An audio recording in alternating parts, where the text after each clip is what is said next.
10x your service design offering with Smaply.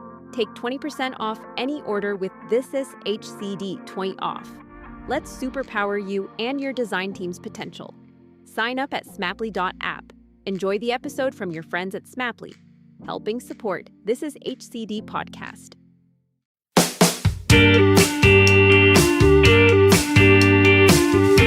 Welcome to another episode of This Is HCD, coming to you direct from the city where dreams are made, New York City. I'm your host, Chirryl-Lee Ryan, and in this episode, I'm speaking to Joey Zeledon, an award-winning designer with a background in product design, experience design, and design strategy. Throughout his career, Joey has designed everything from footwear and electronics to packaged goods, products, medical devices, housewares, food, services, and spaces. Currently a principal at Steelcase, Joey creates meaningful experiences by innovating healthcare spaces and furniture. In the past, he has collaborated with organizations and brands including American Express, Banana Republic, Bayer Healthcare, Gatorade, Google, New Balance, Revlon, and many more. Joey also serves as a creative director for Mothership, a non-profit startup focused on empathy-based healthcare, and he co-founded the Smart Food Lab at Smart Design, which explores the intersection of food, design, and healthy behaviors. Joey recently wrote a book called Touchy Feely, in which he explores emotional ergonomics. Through his illustrations of human interactions with objects and the corresponding emotional responses, Joey puts a truly unique spin on the way we interact with the things around us and how to design for all the touches and all the feels. Joey and I are going to talk about what inspired the book and what inspires him as a designer. Let's get touchy-feely. Welcome to the show, Joey. Hey. I can't help but want to make it. I can't help but want to make a joke about the name Touchy Feely. Yeah. Well, I don't blame you. I think it's just good timing. It's funny because, I don't know, I always thought that the term touchy-feely was quite well known, but I mentioned it to a few people that I work with and they were like, I've never heard of touchy-feely before, which is interesting. It is, because I thought it was a universal phrase, but yeah. It's universal to me. Well, there you go. That's all that matters. Well, maybe that's a good starting point for us for today. Maybe you could tell us a little bit about how you got the name for the book and perhaps how you got into human-centered design. Yeah, human-centered design and inclusive design. You know, we, as designers, that's been kind of a hot topic for at least a decade or two now. Everyone claims to be a human-centered designer who is a designer by trade. And when you really kind of unpack that, to design for humans is the opposite of designing for robots. Robots don't have emotions and feelings yet, but humans very much do, right? And I know this is something that's been practiced for years now, design. I think we just innately, intuitively do it as human designers and designing for our people, other humans. We're full of emotions and feelings, no matter what the circumstance or product we're using or context that we're living or interaction that we're having. That's chock full of emotions. And, I haven't really found some kind of packaged together way to approach how to do that. And I think that was really kind of the impetus for me creating this book for myself, was coming up with some way to loosely quantify, how to design for feelings, for emotions, because I think we're so good at quantifying, things, more technical things, functional things that have a number around it, right? But emotions, how do you quantify emotions? Geez, I don't know if this book really does it, but it's an attempt to at least get the conversation going. Well, that's the $1 million question, isn't it? How to quantify emotions. If we could do that, we'd all be millionaires. Interestingly enough, it brings up the question for me, if not designing for humans, then who? Because that's what we do when we're designing for people. But it seems like other things get in the way sometimes, whether we're designing for business or for industry or for other things. It seems like the human element sometimes gets extracted from that. And the way that I like to put it is that you're not designing for you. Right. You're designing for other people. So sometimes I think that maybe it's not so much that we're not designing for humans, but we tend to design for ourselves. Yeah. A very, very selfish way of looking at things. Yeah, very much so. You're exactly right. I think in every design project, we know to look at whatever we're trying to design through the three lenses of the why, what, and how, or user desirability, or I know you don't like the word user, human desirability, business viability, and technical feasibility.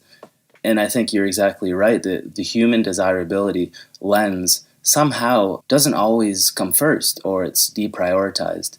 But to me, that's crazy, I think, to you and to most designers, because if you're not hitting on the why, the human element, the feeling side, like if you don't have that desirability, what do you have? Who cares if you can make it? Who cares? I mean, sure, you can definitely hit on the engineering side, how to make it, but I don't know if you're going to be making much money. So it's a no-brainer, I think, to most designers. So maybe before we go any further, could you tell us a little bit about yourself and how you got to where you are? I actually knew I wanted to be an industrial designer when I was, I think, 13 or 14 years old. And wow. Actually, before that, I was 8 years old when I determined I wanted to be a shoe designer. That was the start to my career at 8 years old.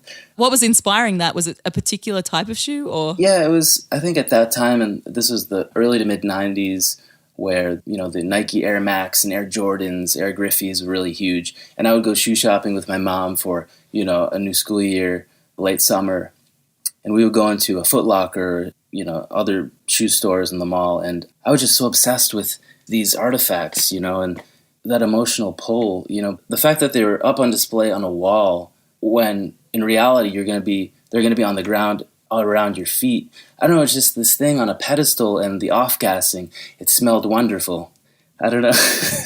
Oh, I totally understand, because I'm a bit of a sneakerhead, and nice. I understand. And when I was around the same time, sort of early 90s, sneakers became a real thing. And, I had the Michael Jordan Wings poster in my bedroom. And, oh, nice. Yeah. So, and funnily enough, shoe design, and definitely Nike, maybe not shoe design so much, but definitely Nike. Although I did study shoe design at university, and my great granddad, he was actually a shoemaker. Is that right? Yeah, totally, Amazing. totally. So I think that there's something really amazing about the connection that we have to these things that we put on our feet, and it's a phenomena. I mean, did you watch the episode of Contrast with Tinker Hadfield? I did, yeah. Oh my gosh, that was incredible. That guy seems incredible, just so amazing, talented, and just a cool guy. Yeah, totally. It's just amazing. I think that just this way that people have connected over an object that we put on our feet, and how the way that they define us as well. You can tell so much from someone about the pair of sneakers that they have on. That's right. Oh, completely. And also, like, speaking of human desirability, putting these things on a wall, up on a pedestal, and telling these stories, through, I guess, yeah, sure, marketing gimmicks. I mean, are those air pockets really adding much value, quantifiable improvement to your steps? I'm not sure. I don't know how much that's been proven, but it sure does pull at the heartstrings. Well, I went into the Nike store here in New York the other day, and they had the automatic lacing Nikes, and I thought to myself, well, not really sure that that's adding anything to anyone's life. But, anyway, we could do a whole episode just about Nikes. Yeah. But before we get back into your story, do you have a favorite pair? Oh, boy. Actually, I do. I have a favorite brand, and this is a company that I did work for, Clark's. Their Originals line, I'm a huge fan of. They aren't sneakers, technically. They're more just your classic brown shoes, originally from England. But I just love the simplicity of those shoes and the crepe outsoles, the natural rubber. Nice. I'm kind of a stickler for some of the Air Max, but the more obscure models. So I'm a big fan of Structures or Triax. I have quite a few pairs. I won't go into how many, because that would be kind of gross. But anyway, so getting back to your story. Sure. So I knew I wanted to be a shoe designer. And then one summer, my uncle asked me, hey, what do you want to be when you grow up? And I said, a shoe designer. And he said, all right, well, let's go on Nike's website and see what you have to study in school. And sure enough, it said product design or industrial design. And then right then and there, I was like, okay, that's what I'm going to school for. And it's funny what happened, luckily throughout school is I, of course, tried to spin every school project into some kind of footwear innovation. So good. Yeah, and I quickly became known as the shoe kid. But in hindsight, all of my non-footwear projects ended up being my favorites because I think I started to learn more about myself, what I actually really loved, even more than being obsessed with this tangible artifact, is storytelling and emotional storytelling. Footwear is one embodiment of that, but yeah, something inside of me was unlocked, and a realization. I had an epiphany, which was that it wasn't so much about shoes, it was about the feeling that the shoes gave me, and realizing that, hey, I can apply this to anything. And I didn't want to be just considered a one-trick pony. Not that there's anything wrong with, designing one type of thing throughout your career. That's great if that's what you're into. But for me, I really wanted to have this blanket effect, apply design process and this emotional storytelling to any industry. So I actually did end up becoming a professional shoe designer post-university. For a couple years, I was with Clark's in Boston, their U.S. headquarters there. Worked on their Clark's Originals line and Banana Republic. And then I quickly realized, okay, I need to jump ship and move into something broader now before I get typecast, because I think that is a real thing in our field. And so I moved on to Continuum in Boston, which is a design and innovation firm, for 4 years. And then I also worked for 4 years at Smart Design in New York, doing similar things, design consulting, working on a number of categories, industries, working alongside strategists, engineers, architects, interaction designers, service designers. I mean, it was just such a great experience for me, and it broadened my horizons immensely. And most recently, for the last 2 years, I've been working for Steelcase in the furniture and spaces in healthcare, more specifically industry. So I then went from kind of more tabletop product to now entire spaces and a little bit more of architecture and furniture. So I've had quite a diverse background in design, usually something tangible at the center, but what I've loved and everything that I've done is tried to inject emotional storytelling and put it at the heart of whatever the narrative is supposed to be, and really amping up that human desirability element. And I would say, in hindsight, the common thread throughout my career has really been, touchy-feely.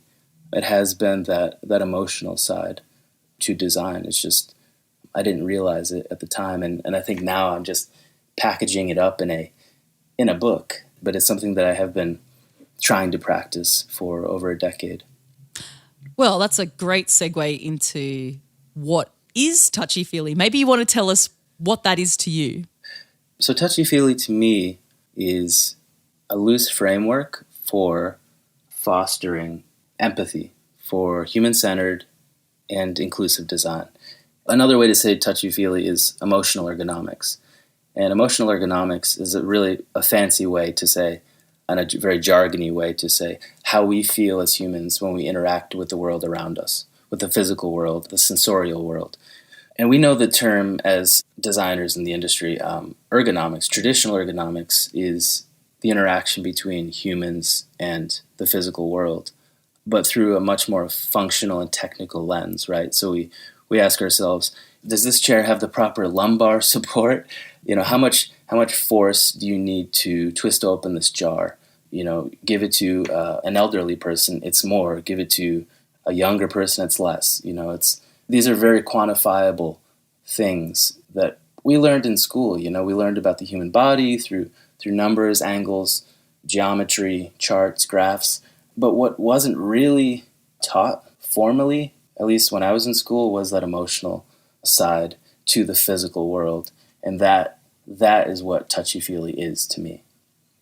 Because after reading the book, I spent a lot of time thinking about what touchy-feely is to me.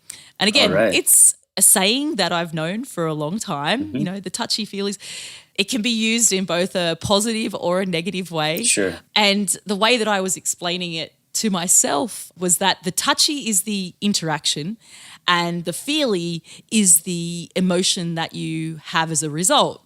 And it's true, you can apply it to things that are tangible, but you can also apply it to things that are intangible. So I tend to design a lot of things that are less tangible, or at least digital in some cases. Right. And there's still a touchy component, even if it's not a physical touch, although sometimes it is, but say that it's the moment at which you come into contact with something, whether it be a system or a process, there's the touchy. And then what you're left with afterwards, be it good, bad, or otherwise, those emotional feelings that you have, that's the feely. That's my take on how you can interpret it for different types of design. I couldn't agree more. I think you're exactly right. And to be honest, when I was writing this book, I definitely considered that, the intangible. And though the name really does speak to the tangible, to me it's really a jumping off point. You could take it in multiple directions, and it is very applicable across industries and specialties in design. But I think everything in every interaction, whether it's digital or anything else, it's always rooted in the physical world, right? Or rather, the gestural world, maybe, or the sensorial world. I don't know. But I really wanted to keep it as open-ended as possible. What was the very first time that you decided to go through this illustrative process with these touchy-feelies? Was there one that got it all started? Yes, actually, there was. So this was back in 2010-ish, while I was working for Continuum in Boston.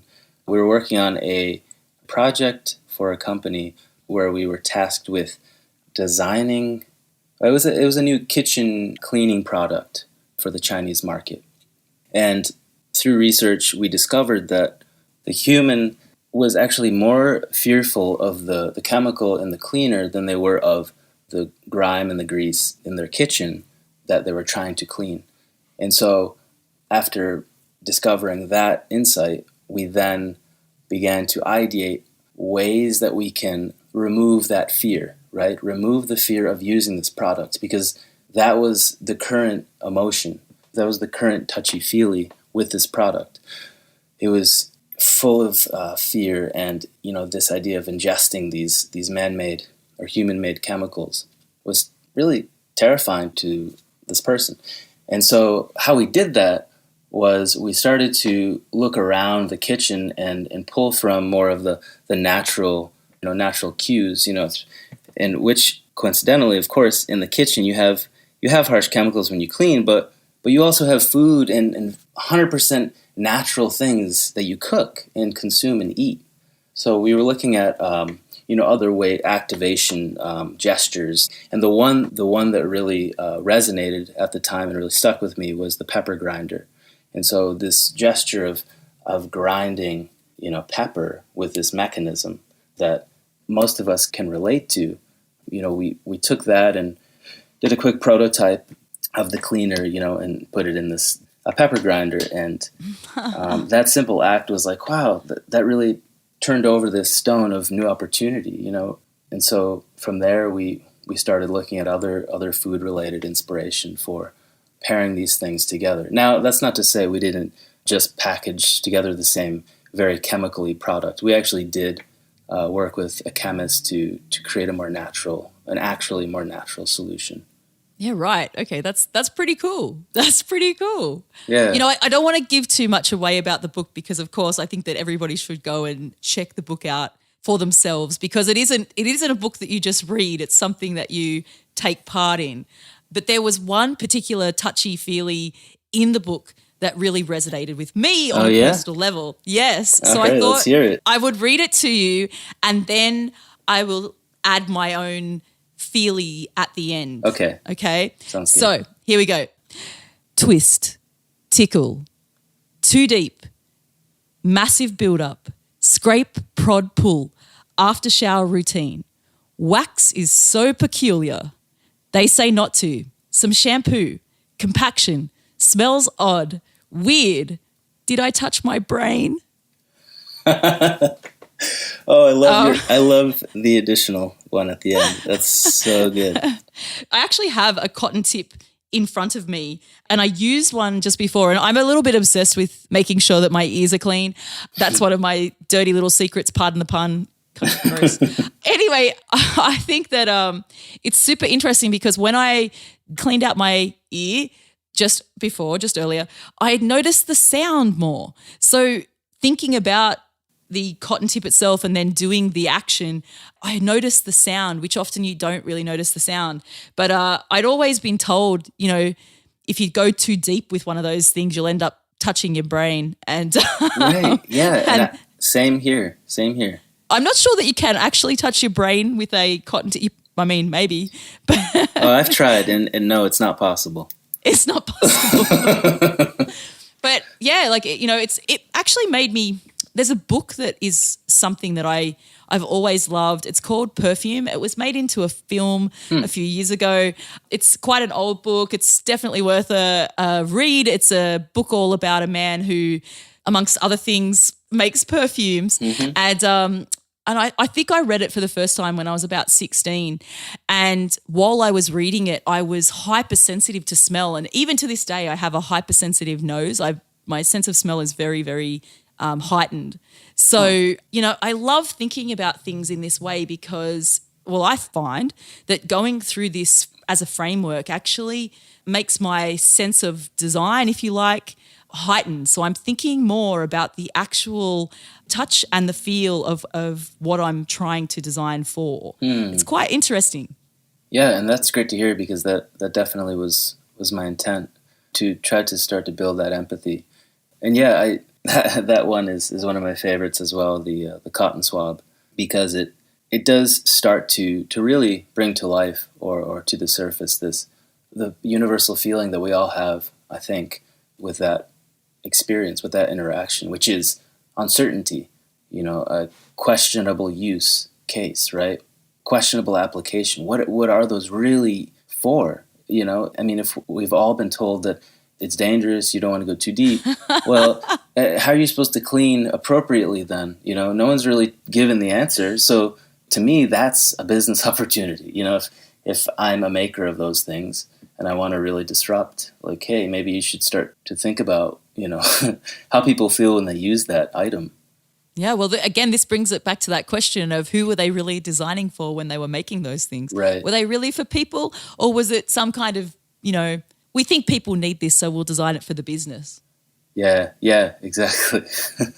And then we get complacent and we don't update that. But anyway, so tell me about why you decided to make a book out of this. What happened to make you want to go down a book path?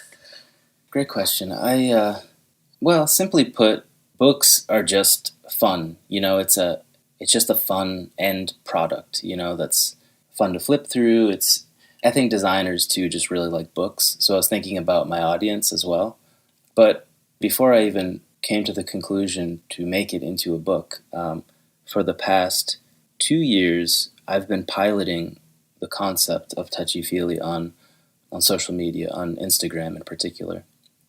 So over the last 2 years, every few days or so, I would just post one illustration, one touchy, with my feely, but then opening the dialogue up with a question, what is your feely from this interaction?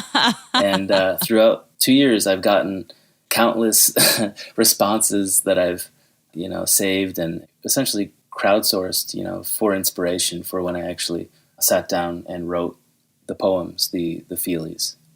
So good. Was there a response that was the best response that you got?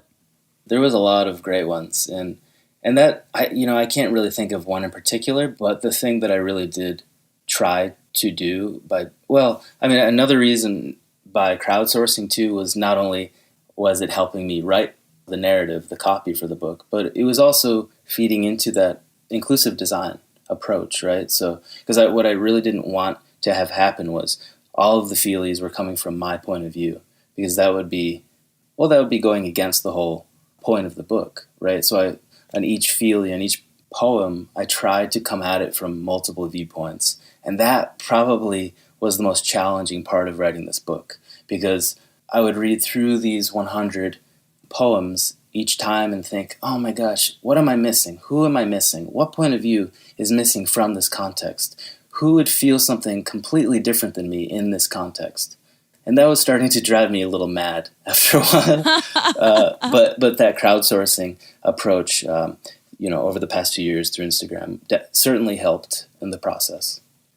I'm sure that there's listeners who have thought about writing a book, particularly designers who have thought about writing a book. I know that I'm a designer who has definitely thought about writing a book, but I just have never gotten around to it. I'm using inverted commas right now with my fingers. If you had any advice for people who were thinking about writing a book in that genre, what would you recommend? To make a plan.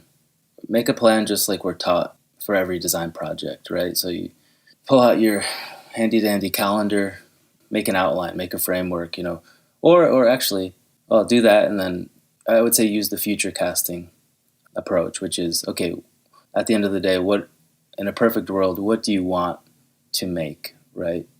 What would you absolutely love to make or write about, and kind of put that as a stake in the ground, and then work backwards from there. So then you have to start asking yourself, well, in order to make that, what do I need to do? What are all the little steps? Because it's a long game, very much so. I mean, it's about patience and perseverance, and it's a lot of highs and lows of emotion. Yeah, absolutely. Were there any books that inspired you to do this? Definitely.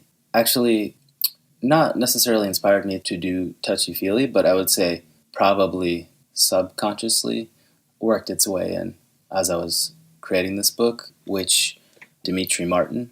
He's a comedian and a writer, not a designer, but I always thought he would make such a great design strategist. He's just so witty, so observant.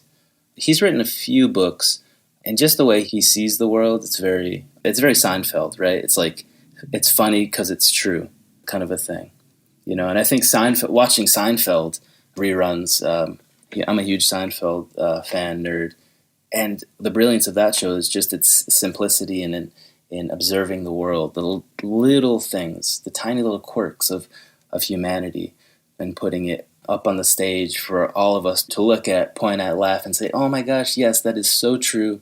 I didn't even think about it because it's just such a mundane, everyday thing. And that certainly inspired me. And we will definitely post a list of all of the references that we've been talking about in this episode in the notes on the website. Just out of interest, I'm wondering, firstly, are you reading anything at the moment that's really inspiring you? And two, what do you think makes a really great design book? I am currently rereading The Power of Now. Have you read that one? Yes. Okay. And that one is also one of my all-time favorite books, and is also a book that you can just up and read at the drop of a hat and anywhere in the book and get inspired or just get back to that present moment. And that book is just tremendous. And I think it has a lot to do with design too. The Power of Now. It's a spiritual book, which is all about, well, I don't want to butcher what it's about in my interpretation, but if I had to say what it's about, it's really about staying in the present moment. And in order to do that, we need to, as humans, suppress the ego and thinking about the past and the future. And in my opinion, in order to design something really special, really groundbreaking, really something that's really full of value and feeling, we need to do it in the present moment. Of course, we need to think about the past and learn from the past and look to the future, and look at trends and how, where things are coming to a head. But in the act of designing something, I think it needs to be done in the moment. So that book, The Power of Now, has certainly been a huge inspiration for me. And then to address your second question, what makes for a really great design book? I would say the element of surprise. It's important to have a framework, lay it out, put it together, but I think going through this process myself on Touchy Feely, something that I tried to build time into doing was kind of resetting, recalibrating, or walking away from it for a few days, a week or two, coming back and and looking at it, trying to look at it with fresh eyes and asking myself, okay, what is this really doing here? Is it really pulling at the heartstrings, striking chords, or is it just filler? Because you do get into a point in creating something where you are kind of mid-flight, where you're doing it, but sometimes you might lose sight of what you're really trying to do, and you're just in the act of completing it. And so I think it's really important to revisit and really be super critical of what you're creating and asking yourself, will other people really enjoy this? And then, of course, asking your friends and family, people that will tell you the truth. That's definitely words to think about. I went to a festival by David Lynch last weekend, and I'm currently having a flick through Beyond the Beyond, a book about the music from his films, and there was a lot about being present and transcendental meditation, and some very interesting topics that came out of that particular set of talks. And I think all these, being present is very important to what we're doing. So firstly, I just want to know what's next. What's going to happen next for you? It's something that I've been thinking about quite a bit. Well, in the near term, I need to fulfill all of my book orders and actually get people their pre-ordered Touchy Feely books. So I have a lot of fulfillment. Tedious. The actual touchy. That's right. The very tedious job of fulfillment, because we didn't end up going with Blurb. So Blurb does the fulfillment for you, but we're working with a small outfit in Berkeley, California, who's a bookmaker. So I'll be doing that.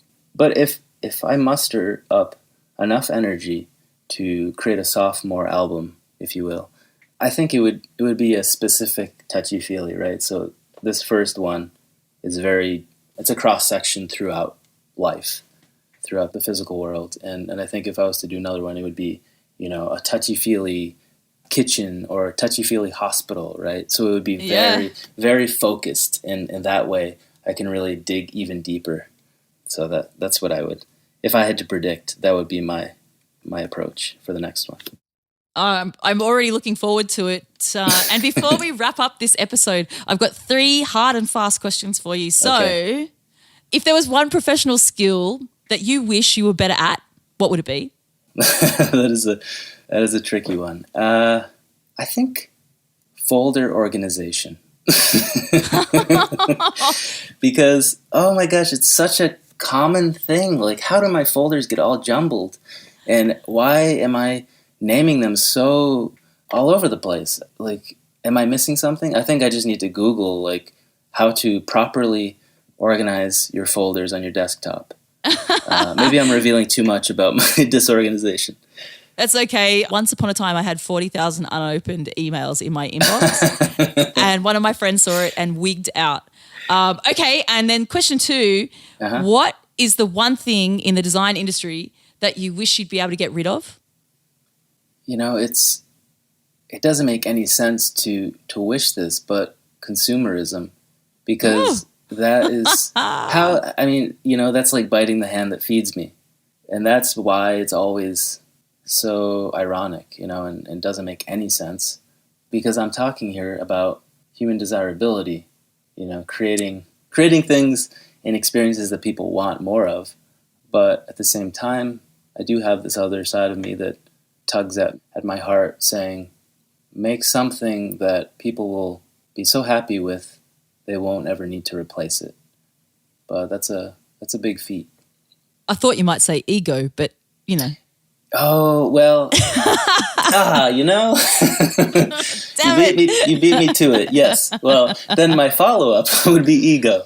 Definitely ego. I hate ego. And then finally, if there was one message that you could give to emerging human-centered designers for the future, what would it be? It would be to embrace life experiences beyond designy or designery ones, right? I think we as designers get so hyper-focused on looking for inspiration in the most obvious places, design blogs, design museums, other designers, but it's not, in my opinion, where the real value and inspiration lies. It's in the everyday. It's in the non-designers. It's in the disheveled life of some poor guy. It's in just talking to random people, and going to random places where you won't find designers, traditionally trained designers. So I think being open to all life experiences and really seeing it as tremendous value. Awesome. Well, I think there's something in that for everybody. So I just want to say a massive thank you for coming on the show, and I can't wait for Touchy Feely 2.0. Thank you, Chi. Yeah, this has been a pleasure. So there you have it. I hope you enjoyed this episode of This is HCD as much as I did. If you'd like to know more about Joey's work, visit www.behance.net/JoeyZeledon. And if you'd like to get your hands on a copy of Touchy Feely, the book, visit www.joey-zeledon.myshopify.com. We'd love to hear your feedback or thoughts on this episode and anything else HCD. To join the conversation, go to thisishcd.com and register to join our Slack channel where you can get in touch. We use our Slack channel to shape future episodes of the podcast, as well as sharing interesting design-related content every day. We've also started a book review section and are actively looking for people to review design books. So if you've read a book recently, or if you read Touchy Feely, join up and tell us all about it. We'd love to potentially include the review in future podcasts. We're also actively looking for sponsorship for the podcast, with 100% of the money raised going directly to Caracare, an incredible NGO who helps support children who have suffered abuse. You can also donate by clicking on the $ inside the media player on the thisishcd.com website. Thanks for listening to this episode of This is HCD. I'm Chi Ryan. See you next time.